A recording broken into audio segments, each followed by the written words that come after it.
I'm just taking it step by step and day by day. Like, if you're so focused on the future, you're never gonna get done what's right in front of you. So every morning I pray, wake up and pray, and just thank God for the opportunity of me being there and being able to still compete. What the hell is going on? What the hell are you on?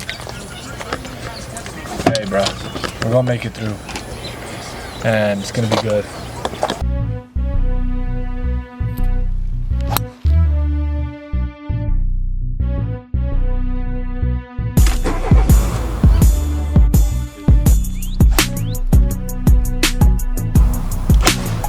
I'm really gonna like just swing the shit out of this. So be with me, Jesus. All right. Are we rolling? Yeah. Yeah, we're rolling. Yeah, shit's fun. Right. So I'm Anthony Maldonado. I'm 23. I grew up in West Texas, Odessa, Texas, oil field country. So I grew up playing sports. I grew up playing football, baseball, and I was like 4 years old. I started getting into golf because my dad would go out with his buddies. He'd take me out a couple of times with him. So we'd just go out there and just have fun. And it was that one sport, like I said, I grew up playing sports and I was this really good athlete. And I played golf and I was so mid, like I sucked because golf was hard. But I loved that challenge. That challenge is what drove me to get better. As a kid, especially when you're out in West Texas, I mean, that's football country. So everybody's trying to go to college for football. Nobody's playing golf. Nobody's doing that. So I was like, that's my road to college. My road to college and getting a scholarship is golf. I fell in love with the game after that. And I got really good in junior high. I was like MVP of my high school team all 4 years. And then the year that after I graduated, probably like 9 months later, I got in my car accident. I got in a car accident. It was like I was at my homie's house, I left the house. I don't remember anything, so this is all like told to me. But yeah, so I lost my leg. I crashed into a traffic pole. Whenever I ran into the pole, it ripped my whole leg off. And my leg was like on the side of the road. I broke this arm up here. I broke this wrist probably from the impact of the car. I broke my ankle, so all of my limbs were broken. I woke up in the hospital like this a week later in a medical induced coma, you know? And it was kind of like, okay, here's your new life kind of thing. It was pretty nuts. And I really don't know how I took it so well. I think it was the support system that I had around me, my family, my friends, and really God. There was something telling me, you know, this isn't it. This is a start to something new. And I didn't really realize how big it would affect me until I got back into life again. Getting a job and just going out with your friends and just getting back into life, because there was 9 months there where I just really couldn't do much. Like all of my bones healed, but at first I was like, I couldn't do anything. My wrist was broken. I couldn't even use a wheelchair. I couldn't use crutches. I couldn't stand up because my ankle was broken.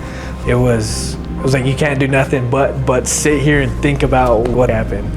So it was a little wild at first, but looking back at it now, it gave me a time to really think about and evaluate my values as a person and what means most to me and what I want out of life. Because I felt like I was kind of just living with the hype, you know, like going out with my friends, partying, chasing girls, chasing money, you know what I mean? And it was like, okay, what does Anthony want? What does Anthony want in his life? In that time, I read a ton of books. Started learning about stocks, learning about investing, learning about real estate. I got my real estate license within that time that I was injured. A year later, I started working for a firm, started doing that. Honestly, it was kind of my own mindset of, yeah, this happened to you, but the world don't stop spinning. No matter what, it doesn't matter who you are, everything keeps going. So you can't stop. You gotta just pick up the pieces and keep going. That's really what kept me going. But my family was always there, like, you know, you can do it. you got this, you know, right behind you, 10 toes. Without them, I probably wouldn't have gone through with it, to be honest.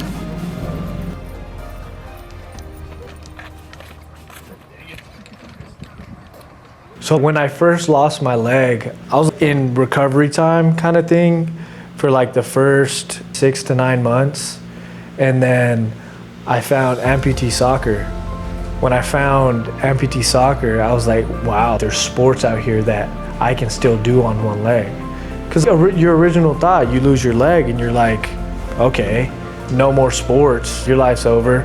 You know what I mean? But that was far from the truth. And that was like my first introduction back into sports, because before, my life revolved around sports. Getting on the golf course, it was kind of annoying, honestly.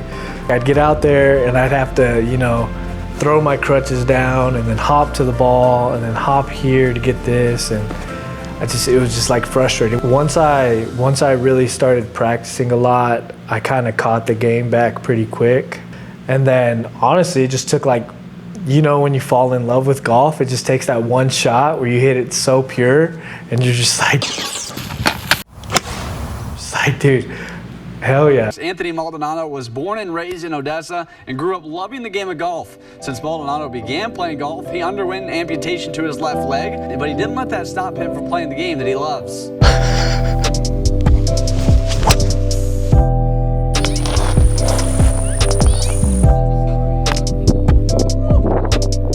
Oh yeah, that'll play. I mean, as you might expect, becoming an adaptive athlete, and like my biggest challenges were balance, as you might think. It was literally that. And it was learning like how fast I can take the club back without, you know, losing my balance a little bit and not hitting the shot so well. So at first I was like, it was a really slow tempoed swing. Now that I got the hang of my balance, sometimes I really just get after it. I mean, the first few months of me actually really practicing, I was hitting the ball great. And I went out and I started playing adaptive golf, went into a couple of tournaments. My first 2 tournaments, I won them. So I was like, okay, we can make this happen, you know? Being an adaptive athlete does come with, I don't know if I'd say more eyes looking at you, but people definitely take notice and they're like, holy crap. Especially when you're out there on one leg. There's so many people that are like, how does he even swing the club? Honestly, but it definitely does come with a certain audience, and for sure a lot of people will definitely take notice. But I think that's also a blessing, because I feel like you have more of an impact on people. People see me out there golfing and they're like, oh, I can probably golf too. Or somebody that's missing their leg and they see me golfing, they're like, I can probably do that too. And I think that's a blessing to have, just being able to inspire people. When people watch me play, I'd probably want them to see my ability rather than my disability. The adaptive golf community, that community is really the one that gave me the opportunity to find who I am again. Like, find that golfer that I was when I was 16 playing in high school. You know, just embracing me with open arms. I can't appreciate that enough. The future of the game excites me the most about adaptive golf. Like, it's growing so fast. We just had the 4th US Adaptive Open. It's the biggest, in terms of North American adaptive golf, that is the biggest tournament. Like, that's what everybody's striving for. I tried for it last year, didn't make the cut. And this year, it was like, honestly, I was checking my emails every day. That whole month that they were supposed to post it, I was checking my emails every single day. And then when I found out, I called my brother, called my mom, called my dad, like, hey, I made it, you know, like, so I was stoked. They really treat you like a professional golfer, and the level of competition there is insane. I mean, it's the best golfers in the world that are going to it. Just the experience in itself was kind of surreal. Just the environment, like the cameras, you know, you see the billboard up there with everybody's names, everybody's scores. Like, dude, you made it big time, you know? Like, you're at the stage.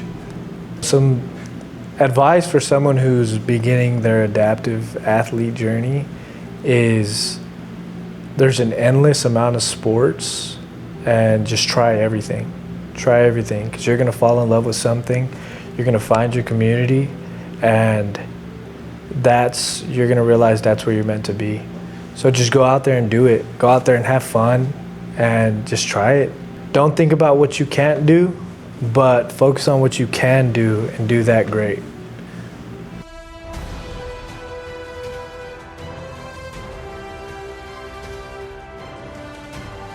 Yeah, so this is gonna be the greatest interview of all time. Oh.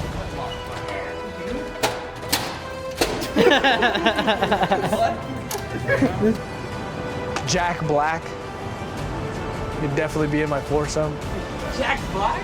Jack Black, yeah. Like Kung Fu Panda? Like Nacho Libre.